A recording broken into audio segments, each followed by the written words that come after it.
Hello YouTube friends, Ben Ochart here. Thank you so much for tuning in. This is video number 2 in the feeding series, and today I'm going to talk about feeding my fish something unusual that many of you probably don't feed them, and that's algae. Algae is very, very nutritious. The fish love it, and the way I feed it to them is I harvest it from what is called an algae scrubber. And I'm going to show you how it's done. Normally what you do is an algae scrubber will run for a week. Then you pull it, you take it down, and you go ahead and you scrub it up, get the algae off of it and hang it back up again. Because as it's making algae, what happens is it is consuming nitrates and at the same time absorbing CO2 and releasing oxygen. So it's a very, very good thing to have. However, I can skip that scrubbing step, and I'm going to show you why and how my fish are doing all the heavy lifting when it comes to cleaning. And I'm going to show it to you in a time lapse so you can see just how effective they are. Okay? Let's go ahead and get into it.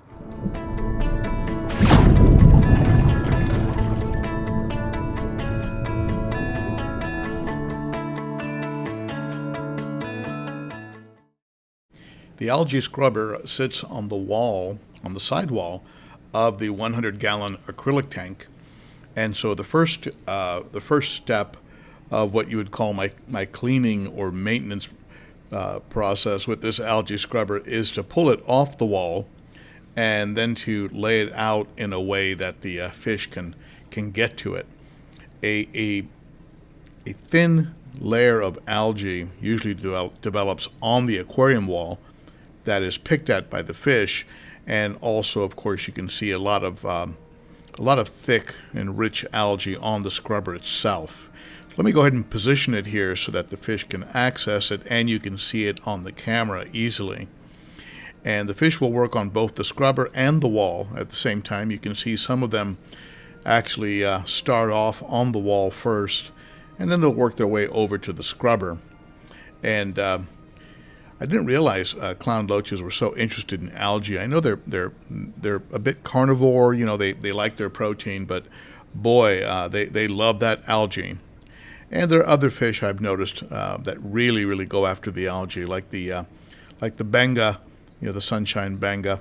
But let's go ahead and speed this up, and you can see how I don't really need to pull the scrubber out like you would do traditionally. You'd usually pull the scrubber out, give it a scrub with something like a toothbrush, and clean off the wall, then hang the algae scrubber back up.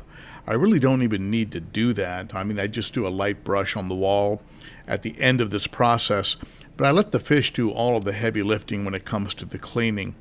You can see the pleco getting in there. You would expect the pleco to just sort of park himself inside of it, but there's so much activity inside of that scrubber that he comes in for limited amounts of time, but he does get a nice big dose of algae. As you can see already, some of the thick algae is already disappearing, and they're working their way down to the textured white material that is on the algae scrubber that provides the algae a place to grow. And so, interestingly enough, the pleco seems to like the edges of the scrubber. Maybe that's easier for him to use his suction mouth. Maybe that's an easier place for him to access, or maybe the rough edges on that white material, maybe that irritates him a little bit. I don't know, but he does seem to like the edges of the scrubber. So you can see they're making progress. We can see patches of white starting to show up, and they continue to work on it. Usually from the late morning until the mid-afternoon is usually about how long this process will take. That's about how long I did the time-lapse photography on this particular video shoot. As the algae starts to get cleaned up, the fish, of course, start to become less interested. A combination of the algae being less available and the fish being full. The clown loaches continue to come around. They just can't resist it. And as you can see now, towards the end of the afternoon, the scrubber has gotten into a shape that it's pretty much ready to go ahead and hang back on the wall.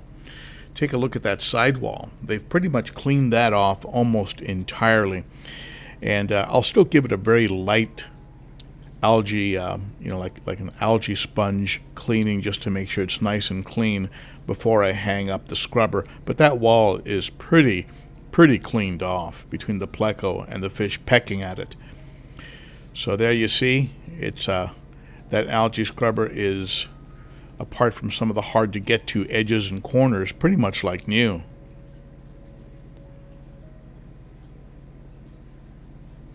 Good job, fish.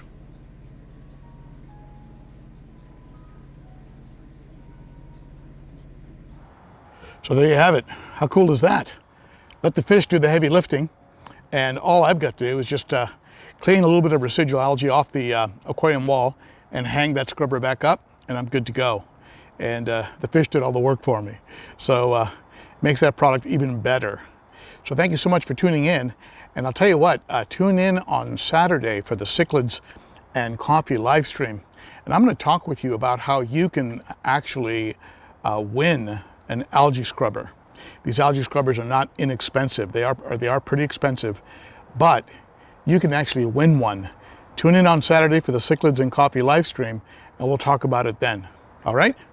Now, if I can only figure out a way to get my dogs to clean up after themselves, I think that would be pretty cool, right? Thanks for tuning in, my friends. Hey, Lucy. Hey, Jackson. Put that bone down and go get your poop scooper. Let's clean up this yard. Not interested?